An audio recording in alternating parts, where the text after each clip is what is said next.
खास महिला दिनानिमित्त 1 ते 8 मार्च मिळून साऱ्या जणीचा स्त्री विचार जागर सप्ताह. यात ऐकूया नारी समता मंचची संस्थापक सदस्य आणि नर्मदा बचाव आंदोलनाची ज्येष्ठ कार्यकर्ती साधना ददीश हिच्या आठवणी आणि तिच्याबरोबरच्या गप्पा. महिला दिन जिंदाबाद.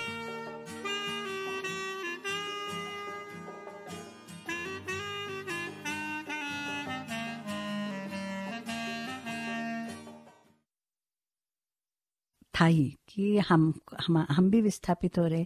मेरे ख्याल से निस्सरपुर में भी एक दलित महिला कार्यकर्ता थी, बहुत संघर्षशील महिला थी. वो कुछ दिनों तक रिजर्व पोस्ट को लेकर वो सरपंच वगैरह भी थी, पर उसमें वो बात नहीं थी कि इन लोगों के साथ हमारी रोजी रोटी जुड़ी है. उसका अपना ही एक ये था कि नहीं, हमको भी आंदोलन के साथ जुड़ना चाहिए, इतने लोग तबाह हो जाएंगे.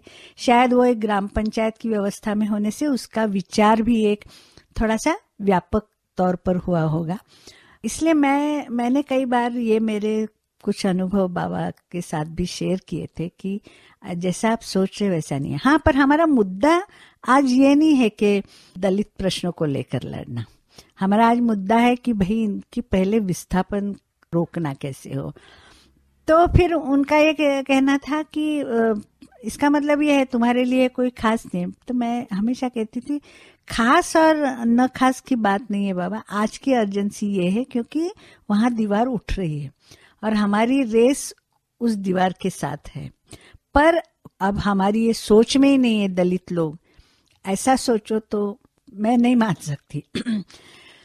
हालांकि ये जरूर था कि मुझे महिलाओं के सवाल को लेकर शायद मैं उस पर ज्यादा संवेदनशील थी, पर मुझे लगा कि कुछ हद तक उनको भी एक भीड़ ना उस लिहाज से देखा गया, या उनको पहले हमेशा आंदोलन मोर्चे में आगे रखना, ये सब बातें कभी कभी मुझे लगा एक स्ट्रैटेजी के तौर पर ज्यादा देखा गया है, महिलाओं के हक के समान नहीं.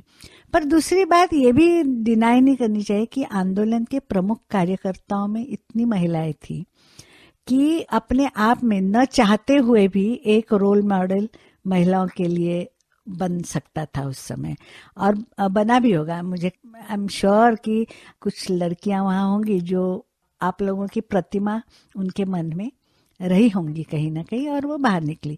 तो ये भी बात नकारने वाली नहीं थी. पर एक खास महिलाओं का प्रश्न ऐसे देखा नहीं गया था, ये मुझे तब लगा. जहां तक 93 में बम्बई में बाबरी मस्जिद का ये हुआ और बॉम्बे में ब्लास्ट हुए, मेरे दिमाग से मुझे अभी याद नहीं आ रहा है कि हमने बहुत कुछ इसके बारे में सोचा. मुझे तब लगा जब लता ने ये कहा कि मैंने कई बार मेधा को कहा कि मेधा मैं आज ये काम नहीं कर सकती, बम्बई में क्या हो रहा है तुमको मालूम भी है. हालांकि थोड़ा सा निमाड़ क्षेत्र में मैं ज्यादा रही हूँ और वहाँ भाजपा का जोर रहा है. हमारे कई प्रमुख कार्यकर्ता भी उस पार्टी के थे, और तब उनसे जब बातें होती थी तब पॉलिटिकल पार्टीज को उन्होंने एक प्रकार से नकार दिया था और उनका अस्तित्व ही एक प्रकार से अमान्य किया था. फिर सीधी बात ये थी कि बाबा आमटे जब बम्बई में सारे प्रोग्रेसिव ग्रुप्स एक तरह से सहमे हुए थे, तब बाबा आमटे उधर वहां गए थे, जिन्होंने हिम्मत की और कहा कि मैं यहाँ रात भर रहने वाला हूँ, किसी को कुछ तोड़ फोड़ करनी है, किसी मुसलमान को मारना है तो पहले मेरे पर हल्ला होगा. तो ये उनकी अपनी एक ताकत थी. कसरावत से आए थे, वहां से उठकर आए थे. वो उनकी एक ये भी थी, मतलब वो मेधा में भी एक पर्सनल करेज की भी बाबा की हमेशा प्रतिमा रही है, और वो उनका एक वहां होना, ये एक बड़ी बात मुझे उस वक्त की याद आ रही है. जहां तक फिर से बैक टू समाजवादी विचार और दलित इश्यूज को लेकर, तो महाराष्ट्र में इसको लेकर बातचीत रही कि विकास की अवधारणा कैसी चाहिए. विलासराव साळुंके, जिनकी बहुत महत्वपूर्ण योगदान नर्मदा आंदोलन कर रहा है, उन्होंने बार बार आके कहा था कि ये विकास और इस तरह की खेती किसी काम की नहीं है. और उनका तो बहुत ही क्लियर मत था कि पानी का बंटवारा समन्वयी तरीके से होना चाहिए। पहले दिन से वो फुल सपोर्ट में नर्मदा आंदोलन के रहे हैं।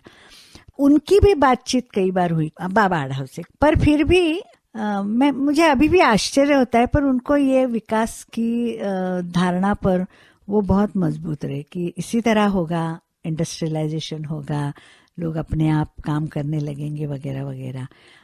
उनको जैसे पहले भी मैंने कहा, उन्होंने दमन के खिलाफ जरूर आवाज उठाई। जब भी नर्मदा में कुछ हुआ, बाबा आढ़ाव ने हमारे कुछ पत्रों के ऊपर सिग्नेचर भी किया, कुछ कई बार ना भी कही है, और मुझे स्पष्ट रूप से कहा है कि इसके लिए मुझे हमारी समिति के कार्यकर्ताओं के साथ बातचीत करनी पड़ेगी, क्योंकि हमारी भूमिका नो डैम की रही नहीं है। अब शायद लोग ऐसा नहीं सोचते, उस समय इस बात को लेकर बहुत ही ज्यादा हुए। और दूसरी बात मुझे ये भी लगी कि एक सेंट्रलाइज सिस्टम के जो दोष है वो भी उनको शायद दोष नहीं लगते थे। बड़ी सिस्टम सामान्य आदमी के बाहर की हो जाती है। सेंट्रलाइज सिस्टम हम सब के लिए एक एक्सपर्ट्स की दुनिया लाएंगी, उसको लेकर भी समाजवादी विचारों में कभी संदेह नहीं था। मतलब उनको लगा कि नहीं, ये तो मैं ऐसा सोच रही हूँ। पर श्रमिक मुक्ति दल में मैंने एक देखा कि अनंत फड़के, सुलभा ब्रह्मे, मतलब उनकी लेफ्ट की रही है, पर पहले समय से वो आंदोलन के सभी मुद्दों पर साथ है। और भारत से कभी बातचीत के लिए हमारी किसी की भी नहीं हो सकती, क्योंकि वो बिल्कुल, मतलब उन्होंने हमेशा पर्याय ढूंढे, जो फिर जॉय और सुहास परांजपे की किताब भी निकली थी कि वो 100 मीटर पर कामयाब होंगे सभी कुछ।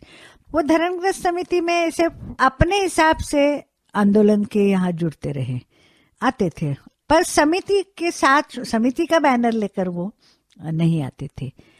दूसरी बात ये भी रही कि जहां तक महाराष्ट्र के जिस तरह से पूना और बम्बई में एक उभार था ना, मतलब नर्मदा बचाओ आंदोलन का, उस तरीके की बात सातारा में थी, क्योंकि कोयना धर्मग्रस्त अविनाश का ग्रुप वो लोग थे। फिर कोल्हापुर में मैंने कहा एक छोटा सा ग्रुप था, और बाकी फिर सांगली में भी हम जाते थे। अपने वोरा, डॉक्टर रविंद्र वोरा आंदोलन के समर्थक रह चुके हैं। बाकी के शहरों में इतना मुझे ऐसा नाम लेकर के व्यक्ति याद नहीं। मालेगांव, धुलिया तो खैर अपना एक प्रकार से क्षेत्र ही था धुलिया, इसलिए वहां तो स्वाभाविक ही था सभी उठ खड़े होना। यहाँ एक समाजवादी जो दूसरे गुट थे, अब जैसे समता आंदोलन का एक गुट था, समता आंदोलन के गुट में भी एक प्रकार से बीचों बीच ये थी, जैसे संजय मंगो, सुनीति, ये सब आंदोलन के साथ जुड़ गए। संजीव साने, मोहम्मद भाई खड़स, ये एक अलग सा ही ग्रुप रहा, ये कभी पूरी तरह आंदोलन के साथ जुड़े नहीं। हालांकि सारे बम्बई के कार्यक्रमों की जिम्मेदारी, मतलब वो परमिशन निकालना, ये निकालना होता ही है ना, खाना इकट्ठा करना, उसमें वो बहुत साथ रहे। मतलब उनके लिए ये था कि ये लोगों का आंदोलन है, भले हम लोग उससे पूरी तरह सहमत न हो, पर एक अपने साथी है कहीं ना कहीं, ये सोचकर वो लोग पूरी तरह उन्होंने मदद की।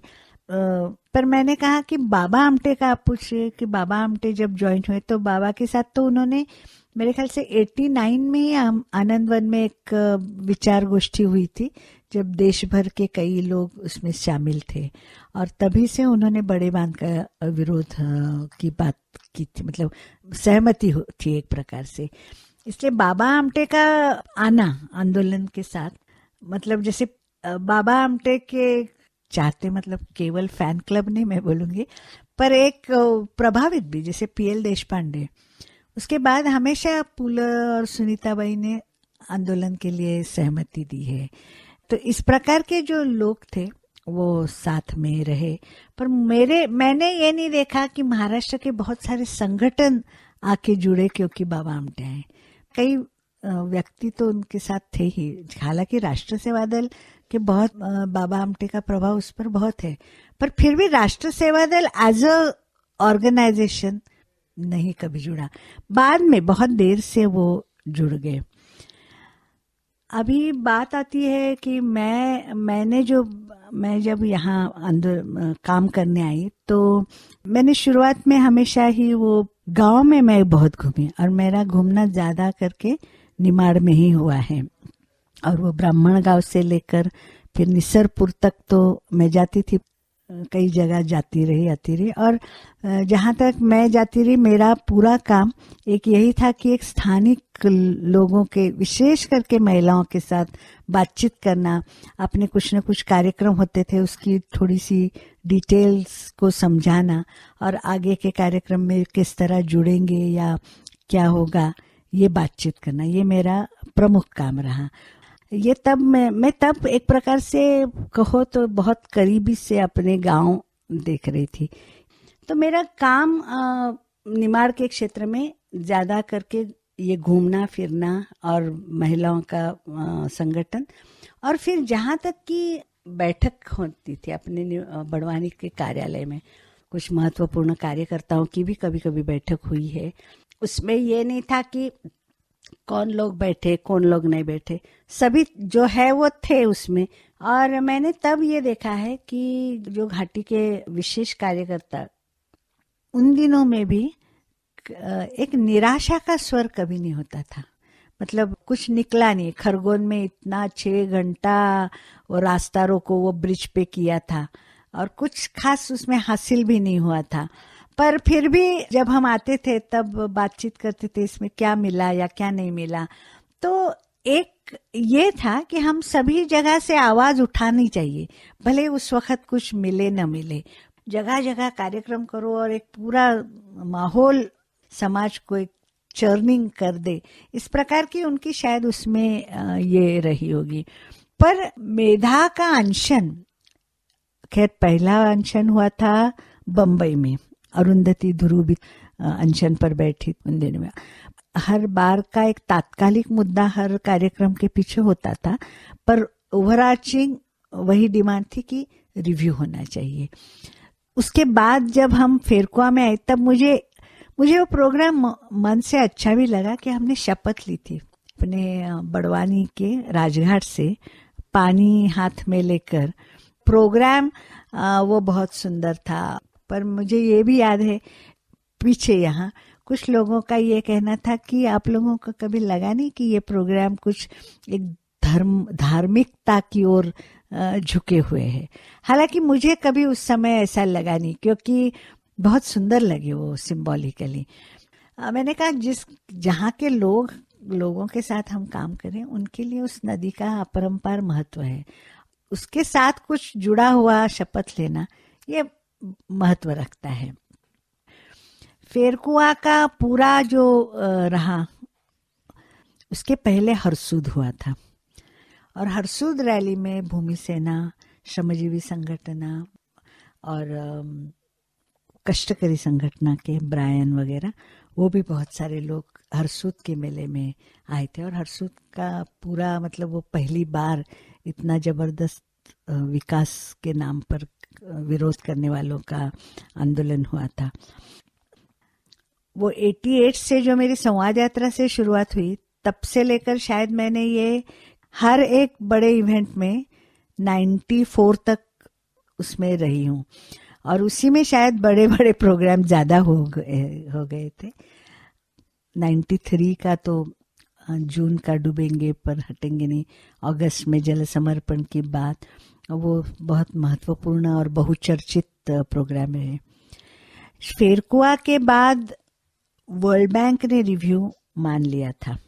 मेरे को याद है हम लोग छोटी कसरावद में बहुत बड़ा प्रोग्राम भी हुआ। उसके बाद वर्ल्ड बैंक ने जब विड्रॉ करने की सोची थी तब 93 में के पहले डूबेंगे पर हटेंगे नहीं, उसको लेकर भोपाल में समन्वय समिति की मीटिंग हुई थी।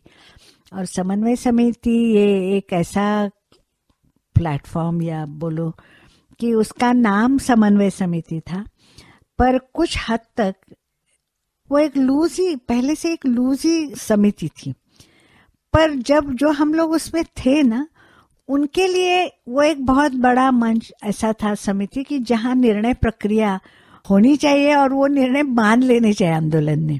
तो मेरा ये था कि समन्वय समिति की जो विचार जहां प्रकट होते हैं तो उस विचार को लेकर ही निर्णय हो। पर कई बार ये भी रहा है कि समन्वय समिति में कौन हो या कौन नहीं है, इसका कभी भी ढांचा नहीं रहा। हालांकि मुझे लगता है कि आप जो लोग थे, आलोक, यू, श्रीपाद, संजय, ये सब पूर्णकालीन कार्यकर्ता थे और एक प्रकार से कोर जिसको बोलते हैं वो थे। पर उसी के साथ साथ हम ये भी देखते हैं कि जगन्नाथ भाई, सीताराम काका, यहाँ केशव भाई, नूरजी भाई, गिरीश भाई, ईश्वर भाई करके थे, वो भी आते थे, रोहित वो भी थे। फिर भी ये रहा है कि समन्वय समिति में कौन कब आए वो कभी तय नहीं हुआ। और इस कारण आगे चल के ऐसा भी हुआ कि समन्वय समिति की मीटिंग बहुत महत्वपूर्ण है। जैसे हम लोग एक निर्णय लेने वाली कमेटी का मेंबर होते हैं, तब हमको कैसे होता है कि नहीं जाना चाहिए क्योंकि वहाँ कुछ डिसीजन होगा। उस प्रकार का फील बाद में रहा नहीं। तो फिर लोग जैसा अपने पास समय हो वैसा देखकर कभी समन्वय समिति आए गए, इस तरीके का हुआ। और समन्वय समिति में कौन हो, मेरा आज भी वो कहना है, मेधा के प्रभाव से जुड़े हुए लोग आते थे। और मेधा का प्रभाव तो हम पर हावी था ही, और वेरी स्ट्रेंजली पर आज भी मुझ पर उसका बहुत बड़ा प्रभाव है। मतलब मेरा आज एक दिन भी ऐसा नहीं जाता जब मुझे मेधा की याद नहीं आती, एक दिन भी नहीं। तो ऐसा भी हुआ है कि कई बार एकदम अचानक से यंग यूथ आते थे और फिर वो भी कुछ बात करते थे। अब ये नहीं है कि उन्होंने बातचीत नहीं करनी चाहिए, पर मुझे लगता था कि पहली स्टेप्स देखी हुई नहीं है, पहले हमने क्या किस लिए किया वो सोचा नहीं है, वो भी आके अब अचानक जुड़ने लगे। और फिर जो मेधा कहती है उसके लिए वो बहुत मोहित होकर कि हाँ वैसे होना चाहिए।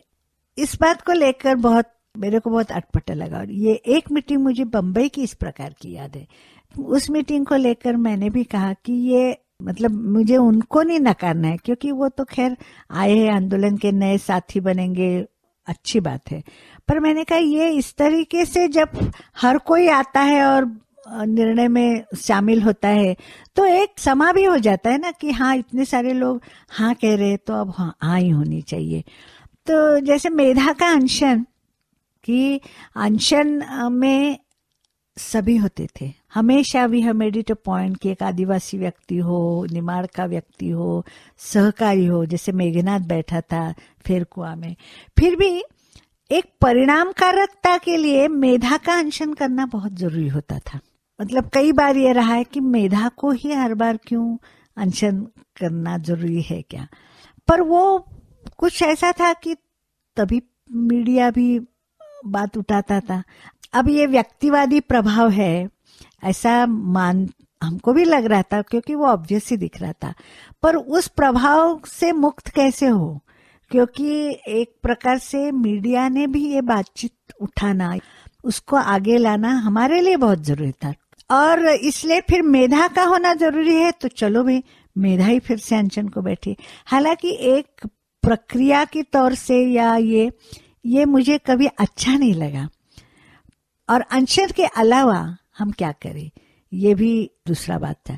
जो अहिंसा और अहिंसा को लेकर की बात थी, पुलिस इतनी लाठी काठी चलाते थे, अरेस्ट करते थे, मारते थे, तो उसके सामने गांव में बुलडोजर आते थे, लोगों की झोपड़ी को उठाते थे, तो उस समय एक हेल्पलेसनेस भी आ जाती थी कि सरकार की आगे हमारे पास कुछ भी नहीं है। तो कभी कोई आदिवासी ने पत्थर उठाया तो इतना क्या गलत किया, क्योंकि यहाँ उसकी आवाज भी नहीं कोई सुनता है, उसको देखता भी नहीं कोई, उसके फोटो भी नहीं निकालने वाला, तो वो कैसे उसकी आवाज बाकी जगह पहुंचे कि ये सब हो रहा है इधर। अपना वो रहमल की जो मौत हुई ना, तब लोग मुझे कहते थे कि फिर हमने वो गिल्लोल के साथ पत्थरबाजी गांव में लोगों ने की।